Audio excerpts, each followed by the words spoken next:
Assalamualaikum warahmatullahi wabarakatuh. Alhamdulillah bertemu lagi teman-teman di channel Nasrul Sunnah. Baik teman-teman, tidak berlama-lama kita akan mendengarkan satu dongeng khurafat mengatasnamakan karomah para wali teman-teman. Yang jelas kenapa kita mengatakan khurafat, karena ini jauh melampaui batas teman-teman, melebihi derajat dari mukjizat para nabi, para rasul, bahkan melebihi para sahabat nabi yang dijamin masuk surga. Baik teman-teman, kita lihat videonya ini dari Habib Bahar bin Smith menceritakan karomah seorang wali. Baik, ini dia videonya teman-teman. Singkat cerita, ada satu orang fasik, ada satu orang yang suka berbuat dosa. Ketika dia wafat, dia meninggal, orang masyarakat kampung tidak mau menguburkannya, tidak mau menguburkan, tidak mau mengurus jenazahnya. Oke. Akhirnya keluarganya minta izin sama pengurus pemakaman Zanbal untuk pemakaman Zanbal di Yaman kalau tidak salah. Di luar tembok Zanbal, di pinggir, bukan di dalam, di pinggir. Diizinkan. Singkat cerita, beberapa hari kemudian ada seorang wali besar bermimpi. Mimpi lagi. Dalam mimpinya, ini orang fasik sedang diazab dan disiksa oleh malaikat.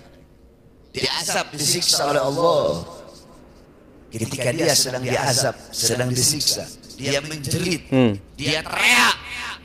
Tiba-tiba Faqih Muqaddam Muhammad bin Ali Ba'alawi, beliau bangun dari kuburnya, masuk ke dalam kuburnya itu orang, dan beliau berkata, "Sir ya Munkar wa Nakir, pergi kamu wahai Munkar Nakir, jangan kau siksa ini orang, kau siksa dia, kau azab dia, maka jeritan dia, teriakan dia mengganggu zikirku kepada Allah."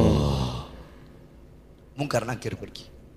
Itu orang tidak jadi diazab, tidak jadi disiksa, hanya gara-gara kuburnya dekat dengan kubur orang-orang soleh. Dia dekat dengan orang soleh bukan hidup, matinya doang. Kuburnya doang dekat dengan orang soleh, tapi dia kecipratan rahmat, kecipratan kasih sayang, diangkat segala azabnya. Maka bagaimana kalau kalian hidup, masih hidup dekat dengan orang soleh, dekat dengan ulama, dekat dengan para habaib, dan dekat dengan para kiai, saudara-saudara. Apa berani kita sebut ini dongeng teman-teman? Berani dong, demi Allah 1000%, 1000 triliun persen ini dongeng khurafat teman-teman. Saya tanya kepada antum, pernahkah Rasulullah keluar dari makamnya kemudian masuk kuburan Abu Bakar, kemudian masuk ke kuburan Umar bin Khattab atau para sahabat yang lain, entah itu istri dan anak-anak beliau Rasulullah SAW, kemudian paling tidak bercengkrama atau ngobrol? Tidak pernah teman-teman. Dan ketika turun firman Allah Azza wa Jalla dalam Quran surah Asy-Syu'ara ayat 214 yang artinya, dan berilah peringatan kepada kerabat-kerabat terdekatmu, maka seketika itu Rasulullah bersabda, wahai orang-orang Quraisy, selamatkanlah diri kalian, karena ketahuilah bahwa aku tidak bisa menolongmu di hadapan Allah Azza wa Jalla. Wahai Bani Abdi Manaf, selamatkanlah diri kalian, karena sungguhnya aku tidak bisa menolongmu di hadapan Allah Azza wa Jalla. Wahai Abbas bin Abdul Muttalib, ketahuilah bahwa aku tidak bisa menolongmu di hadapan Allah Azza wa Jalla. Wahai Sofiyah bibinya Rasulullah, ketahuilah bahwa aku tidak bisa menolongmu di hadapan Allah Azza wa Jalla. Wahai Fatimah putrinya Muhammad, mintalah apa saja yang ada pada hartaku, dan ketahuilah bahwa aku tidak bisa menolongmu di hadapan Allah Azza wa Jalla. Teman-teman, ini menjadi penjelas bagi kita sebagai dalil bahwa seorang Nabi yang mulia, Nabi Muhammad SAW, tidak pernah Rasulullah mengatakan, aku bisa menolong kalian dari azab Allah Azza wa Jalla. Lalu bagaimana mungkin teman-teman ada seorang yang disebut waliullah, sudah meninggal lagi teman-teman, kemudian ada di kuburan sebelah beliau orang sudah meninggal dunia, katanya sedang disiksa oleh Munkar dan Nakir, kemudian ya seorang wali tersebut ya masuk ke dalam kuburan orang yang sedang disiksa tersebut, kemudian katanya mengusir Munkar Nakir karena merasa terusik karena sedang berzikir di dalam kuburannya. Akhirnya Munkar Nakir katanya kabur dan tidak jadi menyiksa orang yang tadinya sedang disiksa tersebut. Ini luar biasa teman-teman. Makanya saya sering mengatakan bahwa terkadang ya para habaib ini yang sering mengumbar ya katanya karomah wali, justru sedang merendahkan derajat para nabi, para rasul teman-teman. Karena sungguhnya Nabi Muhammad SAW belum pernah teriwayatkan yaitu keluar dari kuburannya kemudian masuk ke dalam kuburan ya para sahabat misalkan atau kuburan siapapun yang sudah meninggal dunia kemudian menolongnya teman-teman. Bayangkan, ini sabda Rasulullah yang sudah saya sebutkan tadi itu, wahai Fatimah, wahai keluarganya disebut Bani Abdi Manaf, kemudian keluarga yang lain orang-orang Quraisy, Rasulullah mengatakan, ketahuilah bahwa aku tidak bisa menolongmu sedikit pun di hadapan Allah Azza wa Jalla. Akan tetapi dalam urusan dunia silakan minta kepadaku. Ya, sebagaimana yang dikatakan Rasulullah kepada Fatimah, wahai Fatimah, mintalah apa saja yang ada pada hartaku, namun ketahuilah bahwa sungguhnya aku tidak bisa menolongmu di hadapan Allah Azza wa Jalla. Kemudian ada yang sangat mengherankan teman-teman, ada orang sudah meninggal dunia yang diberi label seorang waliullah, lalu bisa menolong orang yang berada di sebelahnya, di kuburan sebelahnya ya, karena sedang disiksa. Dari mana kita akan membela cerita-cerita dongeng seperti ini teman-teman, yang jelas-jelas ini bertentangan dengan akidah teman-teman. Seorang sudah meninggal dunia, hatta itu seorang nabi tidak akan keluar lagi dari kuburannya teman-teman. Dan ketahuilah bahwa orang sudah meninggal dunia tidak bisa beramal lagi, apalagi menolong orang lain. Ya, menolong orang lain, menolong dirinya sendiri pun tidak bisa. Rasulullah bersabda, apabila manusia meninggal maka terputuslah amalannya. Namanya terputus teman-teman, berarti sudah tidak bisa beramal lagi, kecuali dari 3 jalan, yaitu sedekah jariyah, kemudian ilmu yang bermanfaat yang pernah diajarkan, kemudian dari doa anak yang soleh teman-teman. Jadi orang sudah meninggal dunia tidak bisa lagi menolong dirinya sendiri, apalagi untuk menolong orang lain.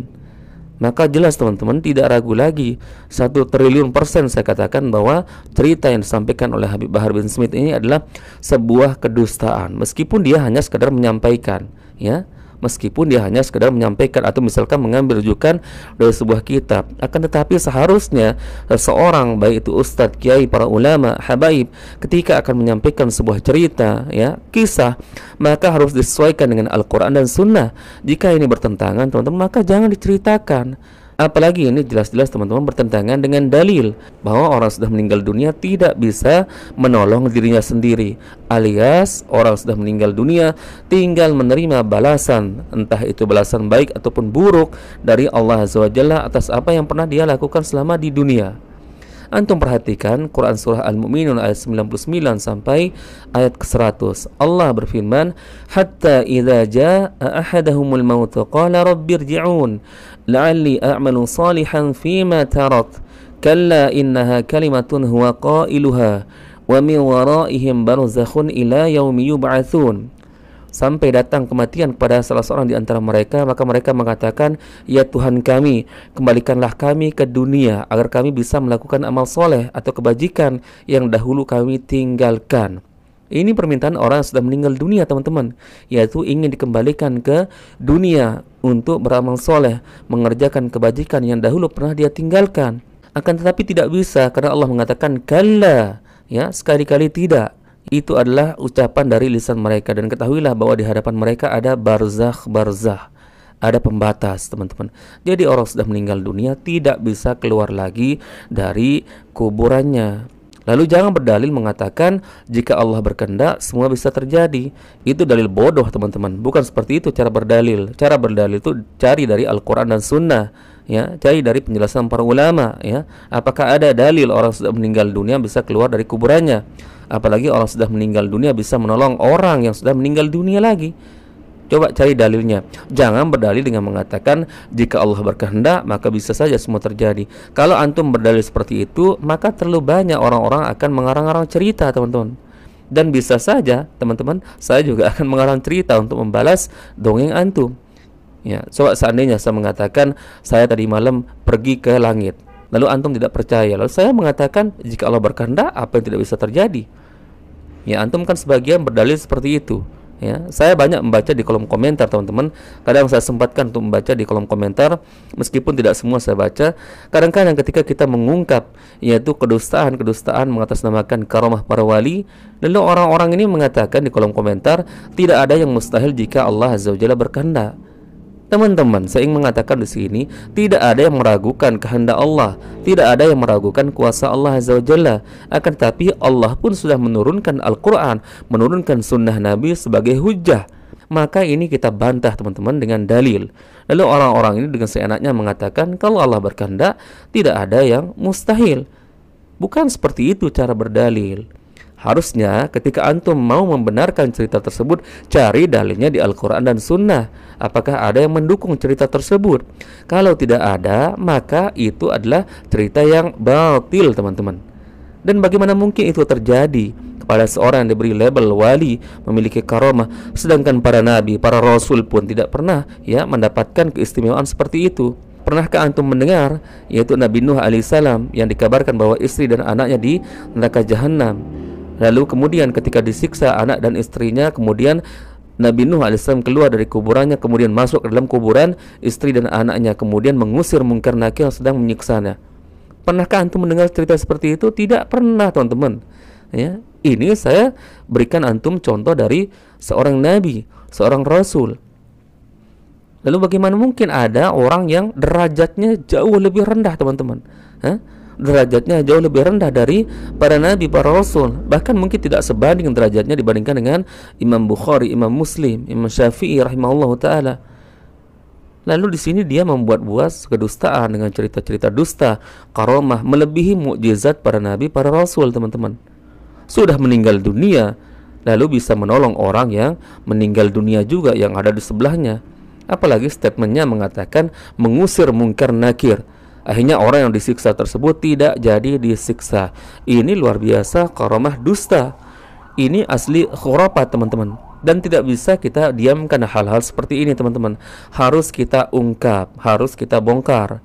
Dan berdosalah orang-orang yang tidak menjelaskan bahwa ini adalah perkara dusta, perkara dongeng. Bukankah Rasulullah bersabda, apabila kalian melihat kemungkaran maka cegahlah dengan tangan kalian. Akan tetapi yang kita bantah di sini dengan lisan adalah karena dia pun menyampaikan dengan lisannya sebuah kedustaan, sebuah khurafat, dongeng-dongeng dusta, maka kita bantah juga dengan lisan.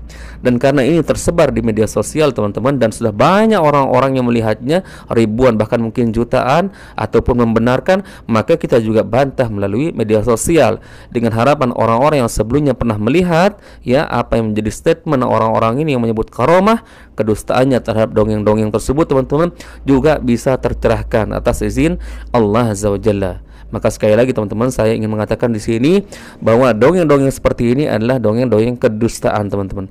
Apalagi jauh melampaui yaitu derajat para nabi dan para rasul. Sedangkan para nabi dan para rasul, di antara mereka ada yang kerabat keluarganya juga diponis masuk neraka jahanam. Bisakah para nabi tersebut menolong keluarganya sudah meninggal dunia dan diponis masuk neraka? Tidak bisa, teman-teman.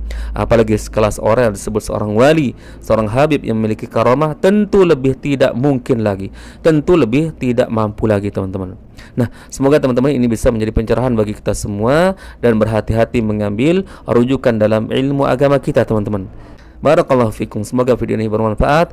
Kita bertemu lagi, teman-teman, di video berikutnya. Assalamualaikum warahmatullahi wabarakatuh.